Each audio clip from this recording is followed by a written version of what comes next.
You'll be able to return to the world of Life is Strange sooner than you might think.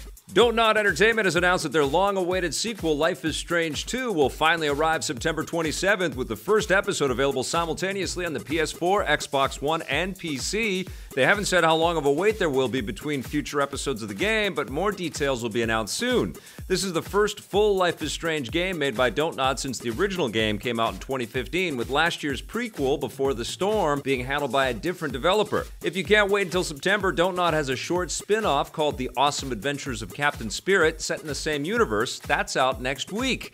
I'm very excited about this. The fact that Life is Strange 2 is coming. I've already got a download code for the Awesome Adventures of Captain Spirit, and I can't wait to dig into that. I checked it out a little bit at E3, and it looks great. It makes me want to go through the whole thing and do all of these stories. I'm trying to find the time to be able to do that, and it would be great if these games were on the Switch. Just saying. But I'm definitely looking forward to that. This company is fantastic, and they're working on lots of exciting things. Now, Disney and Lucasfilm have issued a non-denial about future Star Wars movies being on hold. Earlier this week, rumors surfaced that the studios were pausing development of Star Wars spin-offs following the box office failure of Solo: A Star Wars Story. Now, speaking with fellow Disney subsidiary ABC, Lucasfilm says that multiple Star Wars films are still in active development. However, the interesting thing is that they haven't said when those new Star Wars movies will arrive. The original report said that the new films were merely on hold and not canceled, so the rumors of a slowdown could still be true, depending on when Lucasfilm is planning to have the new movies released. We'll have to wait and see. For now, the only Star Wars movie with an official release date is Episode 9, due out in December 2019. Listen, I don't think they're going to be doing any other, hype around Star Wars except for Episode 9. They have to get everything on track with this movie. J.J. Abrams has unbelievable pressure on him to make us, really, really love this movie and care about Star Wars and care about these characters again. They've got to think about every single piece of marketing that they're going to put together around this stuff. Say what you will about The Last Jedi. I liked the movie. I felt like it was, lots of missteps with the lore. And every time we talk about The Last Jedi, whether it's through our reviews or our, discussions with even actors like Sam Witwer or whatever, the comments are invariably about how Rian Johnson let some people down in some major ways. And that is a real feeling. That is out there in the world. And the box office for Solo, I think, suffered because of that. I don't know if, it's the only reason. I think it came out in too soon, and it wasn't a perfect movie. And there was lots of confusion around the movie, and Disney didn't get the marketing push that they wanted. All kinds of reasons, but I think one of the reasons is that people are not feeling it as much as they were for Star Wars before Episode 7 and even after Episode 7, and Rogue One. And so Disney has got to be very, very cautious here. I would be surprised if we're going to hear about that Boba Fett movie again from James Mangold, if we're going to hear about the Obi-Wan movie, until Episode 9 knocks it out of the park. And I think all sort of factors on the future of Star Wars rest on that movie being successful. Not that it won't come back, and not that it's not going to be a big part of Disney's future. I know the TV show is coming, and that could create all kinds of great new content from Jon Favreau, and also the new animated series from Dave Filoni. I'm excited about both of those, and I'm excited about the Disney streaming service. And I think the Star Wars land at Disneyland and Disney World is going to be incredible.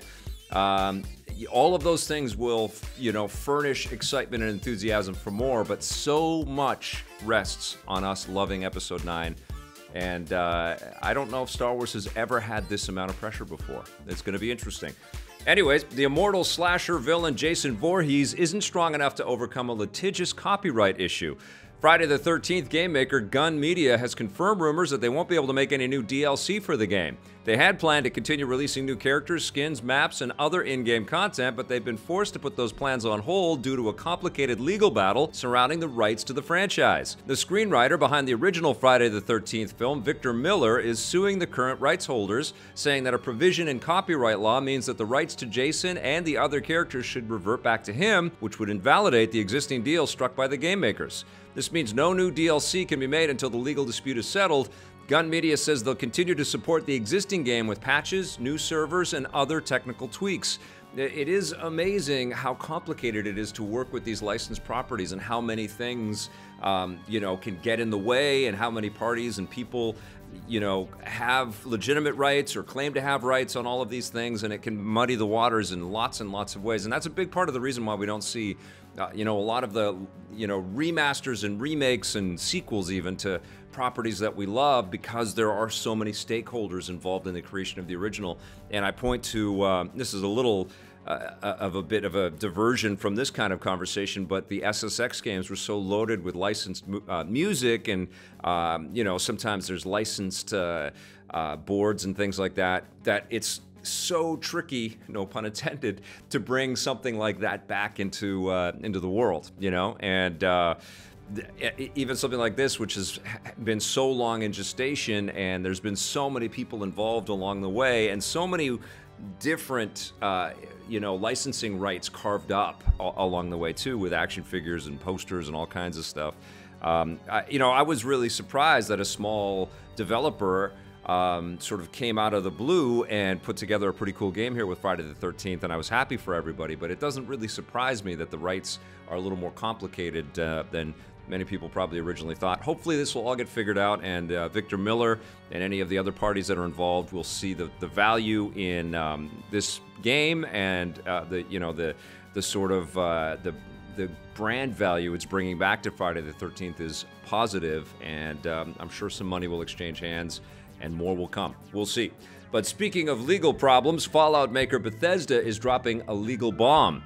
Bethesda has filed a lawsuit against developer Behavior Interactive and rival publisher Warner Bros. Interactive Entertainment, alleging that their new Westworld mobile game is a ripoff of Bethesda's own Fallout Shelter. Bethesda claims that, along with blatantly copying the design, Behavior Interactive actually reused some of the same assets and code from Fallout Shelter, which they co-developed with Bethesda Game Studios. Bethesda is suing them for copyright infringement and breach of contract. The two defendants have yet to respond. Oh man, this is going to get messy. Behavior actually used to be A2M, and they worked with Bethesda on a game called Wet, so they have a long relationship with this publisher.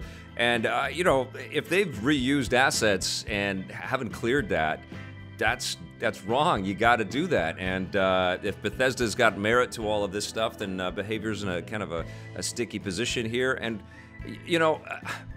certainly ideas get used all the time and borrowed all the time as video games kind of evolve and people learn some, new vernacular and new ways to engage players in lots of different ways. And Fallout Shelter is such a big hit, of course it's going to influence other titles. But if it is a direct lift, and I haven't played the Westworld game yet, and we may not be able to for very much longer, so if you want to play that thing, you should probably download that right now.